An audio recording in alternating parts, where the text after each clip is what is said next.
নিরামিষ ওলের ডালনা বানানোর জন্য গ্যাস ওভেনে একটা কড়াই বসিয়ে দিয়েছি। কড়াইটা গরম হয়ে গেলে দিয়ে দিলাম 2 টেবিল স্পুন সর্ষের তেল। সর্ষের তেলটা একদম ধোঁয়াটা গরম করে নিয়েছি। দিয়ে দিলাম একটা তেজপাতা, একটা শুকনো লঙ্কা আর 1/4 টিস্পুন গোটা জিরে। এবার এর মধ্যে দিয়ে দিচ্ছি কেটে রাখা ওলটাকে চৌকো করে কেটে নিয়েছি। আর ওই একইভাবে আমি এখানে দুটো আলু কেটে নিয়ে ধুয়ে এর মধ্যে দিয়ে দিলাম।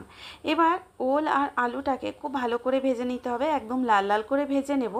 ভাজতে ভাজতে আমি এর মধ্যে দিয়ে দিলাম পরিমাণ মতো নুন, হলুদ আর দিয়ে দেব জিরে গুঁড়ো 1 টিস্পুন। এবার এগুলোকে খুব ভালো করে ভেজে নেব। সমস্ত মশলা দেওয়ার পর আমি আবার সমস্ত কিছু খুব ভালো করে ভেজে নিচ্ছি। এবার এর মধ্যে দিয়ে দেব কোরানো নারকেল। আমি একটা ছোট নারকেলের অর্ধেকটা খুব ভালো করে কুড়িয়ে নিয়েছি, ওই হাফ কাপ মতো হয়েছে। ওটাকে দিয়ে আবার খুব ভালো করে ভেজে নিচ্ছি। নারকেলটা দিয়ে কিন্তু বেশ ভালো করে ভাজতে হবে, না হলে কিন্তু নারকেলের কাঁচা গন্ধ ছাড়লে ভালো লাগবে না। এবার ভাজার পর এটার মধ্যে আমি জল দিয়ে দেবো, আর অবশ্যই জলটা গরম জল দিতে হবে। ওই 1 কাপ মতো জল আমি এখানে দিয়ে দিলাম।